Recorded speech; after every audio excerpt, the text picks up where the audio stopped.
sehat semua kan? Tetap semangat ya, walaupun kita belum bisa bertatap muka, kita harus tetap semangat. Oke, pada hari ini materi kita akan kita lanjutkan mengenai bab 3. Minggu yang lalu kita sudah mempelajari mengenai bab 2 tentang himpunan, dan mulai hari ini kita akan lanjutkan materi kita mengenai aljabar. Nah, itu bab 3, bentuk aljabar. Nah, sebelum kita lanjutkan mengenai operasi aljabar, kita harus tahu dulu apa itu bentuk aljabar. Nah, di sini Mani sudah punya nih bermacam ragam bentuk. Nah, ya contohnya nih. Oh iya ya, sebelum kita masuk ke bentuk ini, Mani ingin bersejarah dulu sedikit kepada Anda.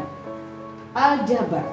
Kata-kata aljabar itu ternyata diambil dari suatu karangan dari seorang ahli matematika yang mana namanya adalah Muhammad ibnu Musa al-Khawarizmi. You know, dari namanya saja kira-kira dia muslim atau muslim? Ya bagus, pasti muslim ya, karena nggak ada pilihan lain, muslim atau muslim. Bapak al-Khawarizmi ini adalah ahli matematika muslim termasyhur di dunia. Di dunia mengakui kehebatan beliau. Dan hari ini beliau tersenyum manis ketika kita mempelajari materi yang beliau temukan. Mau seperti beliau? Tetap semangat ya. Kita lanjut. Ya, sedikit itu tadi sejarah.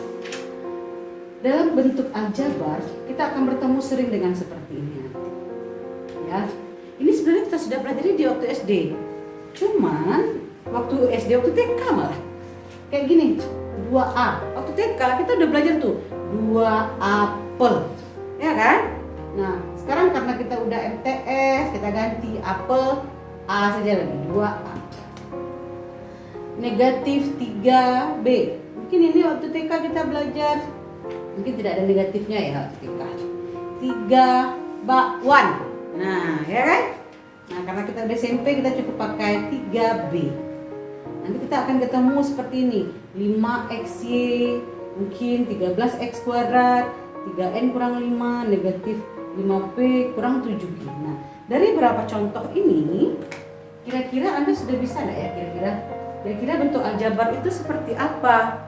Nah, bentuk aljabar itu dia terdiri dari ini, ada bilangan, lalu ada huruf abjad A sampai Z. Pada bentuk aljabar untuk A, B, X, Y, P, Q, N itu harus huruf kecil kita tulis. Nah, itu aturan ya. Nah, nanti Anda akan sering menemukan. Tidak boleh huruf besar, mesti huruf kecil. 2A, A-nya kecil. Nah, jadi semua ini disebut bentuk aljabar. Jadi bentuk aljabar itu seperti apa ya ini? 2A, 3B. Ya, kita ganti di sini negatif 13x kuadrat. Nah, jadi untuk aljabar itu ada bilangannya, ada abjadnya A sampai Z. Jadi untuk A, B ini kita boleh tulis, boleh A, boleh B, boleh seterusnya sampai Z, boleh. Ya. Tapi orang matematika lebih sering memakai huruf X karena X itu misteri, ya. Nah, kita lihat ke sini lagi. Nanti kasihnya NB. Apa itu NB? Nasihat berharga ya. Nah, pada bentuk aljabar, si 3 ini, si X ini, si 5 ini ada namanya. Apa aja namanya? Nah, si 3, kita kalau punya 3X tambah 5, maka si 3 itu dalam bentuk aljabar itu namanya adalah koefisien. Coba ulangi. 3 disebut apa? Bukan koefisien dibaca, tapi koefisien. Ya, koefisien. Si X itu disebut variabel. Nah, si 5 karena tidak ada X atau A atau B atau C-nya, dia berdiri sendiri, maka ini disebut konstanta. Bisa diulangi kembali. 3 disebut koefisien, X disebut variabel, 5 disebut konstanta. Nah, Kembali kita ke bentuk awal tadi. Kalau kita punya 2A, maka variabelnya siapa? Ya, bagus. A. Koefisiennya 2. Jadi koefisien dari A berapa? 2. Berarti di sini siapa variabelnya? X kuadrat. Di sini siapa konstantanya? 3N kurang 5. Siapa konstantanya? Ya, bagus. Negatif 5. Di sini adakah konstanta? Tidak ada. Kenapa? Negatif 5P kurang 7Q. Kenapa? Karena dia memiliki variabel. Di sini P ada variabelnya. P di sini juga memiliki variabel Q. Oke, sayang. Kita lanjut lagi mengenai koefisien, variabel, dan konstanta. Tentukanlah koefisien X dan Y dari bentuk aljabar berikut. Sekarang kita punya soal nih. 3X tambah 5Y. Maka koefisien X-nya berapa? Siapa koefisien X? Bilangan yang berada di samping variabel, itu namanya koefisien tadi ya. Jadi koefisien itu adalah bilangan yang berada sebelum variabel. Sebelum variabelnya ada bilangan. Yang namanya koefisien. Jadi koefisien dari X berapa? Iya, 3. Koefisien dari Y? Ya, 5. Nah ini X kurang 4Y. Berapakah koefisien X? Nah kita koefisien Y dulu. Koefisien Y berapa? 4 atau negatif 4? Karena dia X kurang 4Y, maka koefisien Y itu adalah negatif 4. Jadi tanda kurangnya masuk. Ya, kurang 4 atau negatif 4 atau minus 4. Ya. Koefisien X-nya berapa? Adakah bilangan di samping X ini? Yang kata Mandi tadi misteri, ada. Koefisien X itu adalah 1. Jadi di sini ada angka 1.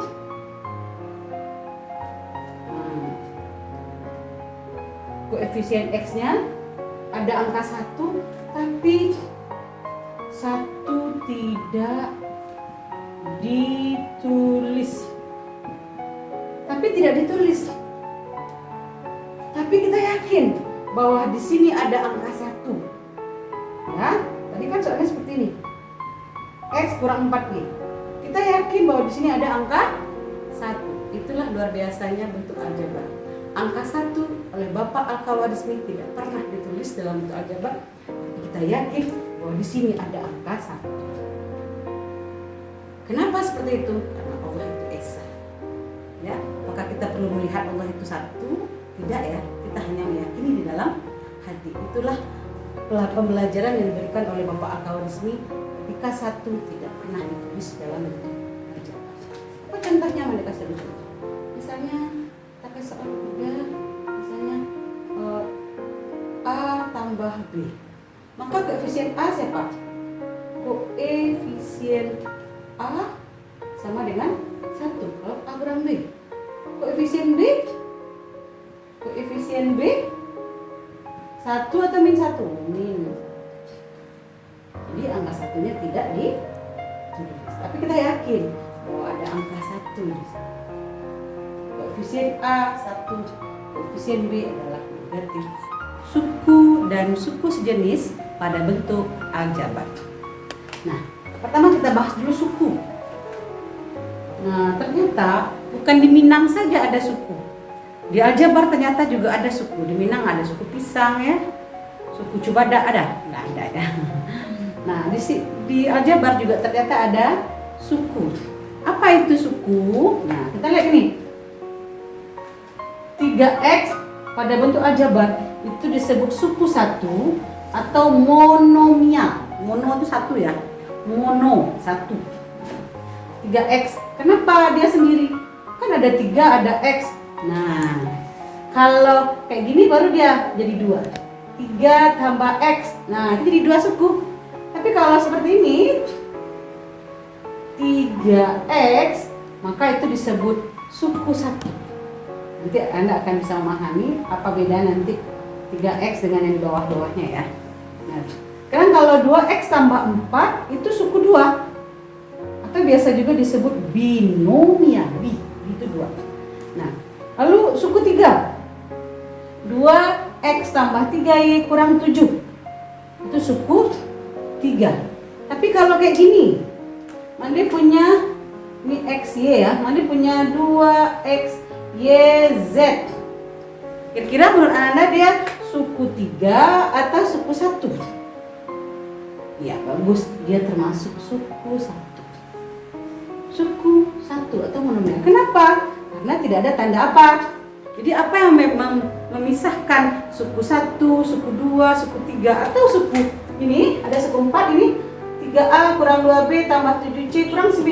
Maka ini disebut suku 4 atau suku banyak. Kalau udah lebih dari 3 itu biasa disebut suku banyak atau biasa juga disebut polinomia. Polinomia.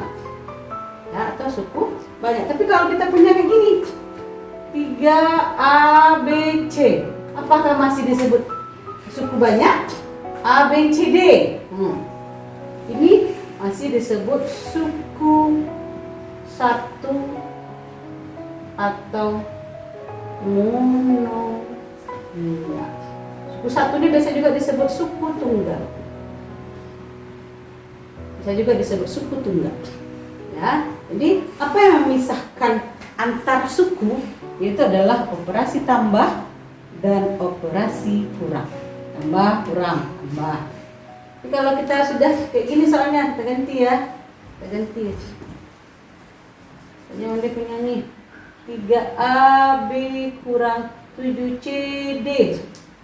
Maka ini jadi berapa suku? Ya bagus, suku 2. Ya, kita suku 2 tadi disebut apa? Binomial. Nah, setelah suku ada lagi tadi materi kedua yaitu suku-suku sejenis. Suku dan suku-suku sejenis dan suku sejenis. Nah, kita tulis suku-suku. Suku dan suku-suku sejenis. Nah, ini dia suku-suku sejenis. Nah, mungkin Anda pernah ya, kalau di Minang kita kan suka kalau ketemu sukunya apa?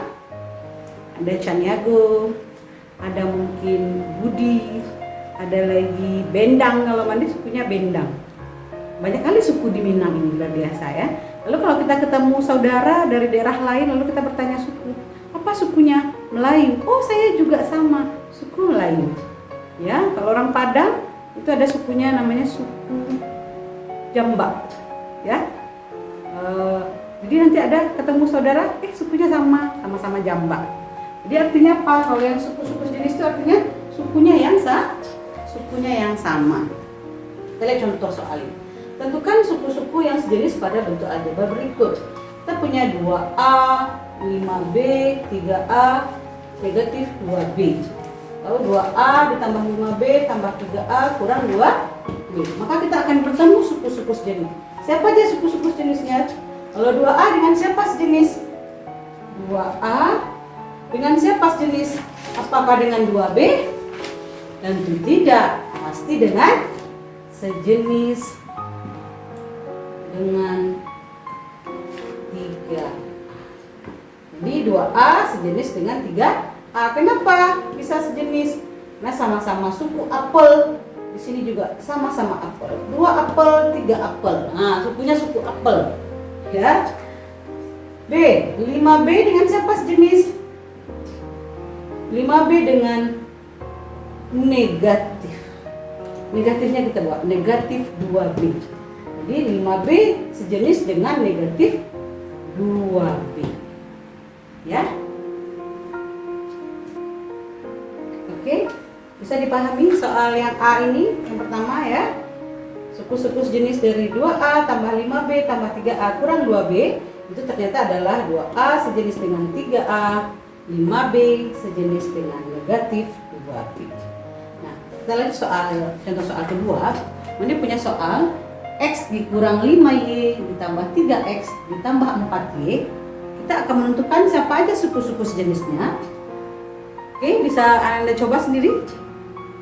Anda bantu ya. X sejenis dengan siapa? X itu kira-kira sejenis dengan 5Y, 3X atau 4Y. 3X. Negatif 5Y ini negatifnya masuk ya. Negatif 5Y maka akan sejenis dengan 4Y. Nah, bisa dirasa-rasa barangkali. Oke. Soal yang ketiga. Ini punya 5M kuadrat ditambah 2M dikurang 3M kuadrat kurang M, atau bisa juga dibaca 5M pangkat 2 tambah 2M kurang 3M pangkat 2 kurang M. Ya, kira-kira apakah ini bisa kita katakan sejenis semua? M kuadrat dengan M. Bisakah kita katakan sejenis? Antara dia sama-sama M. Di sini M, di sini M kuadrat. Sejeniskah dia? Tidak. Kenapa tidak sejenis antara M kuadrat dengan M? Kita ilustrasikan dalam kehidupan sehari-hari. M kuadrat, mata-mata. Samakah dengan mata? Tidak. Mata ya ini. Kalau mata-mata orang ya, jadi mata-mata. Maka akan berbeda antara M kuadrat dengan M, itu tidak sejenis. Ulangi, antara M kuadrat dengan M tidak sejenis. Antara X kuadrat dengan X tidak sejenis. Dengan apa lagi? P kuadrat dengan P tidak sejenis. Kalau kita ketemu P pangkat 3 kurang 2P pangkat 2, apakah sejenis? Tidak. Kenapa? Di sini P-nya pangkat 3, di sini P-nya pangkat 2. Tidak sama pangkatnya, maka dia bukan sejenis. Ini apa suku-suku jenisnya? Maka 5M kuadrat itu sejenis dengan negatif 3M kuadrat, 2M sejenis dengan negatif M. Negatif M. Oke, dari 3 contoh soal tadi bisa kita simpulkan apa itu suku-suku sejenis. Oke, jadi suku-suku sejenis itu adalah suku-suku yang memiliki variabel sama dan pangkat pada variabelnya juga harus sama. Jadi seperti ini. Apakah M kuadrat dengan M sejenis? Tidak. Jadi variabelnya harus sama. Sama-sama apa? Sama-sama X. Tapi pangkatnya harus sama. Tapi kalau seperti ini, apakah sejenis ini? Oke.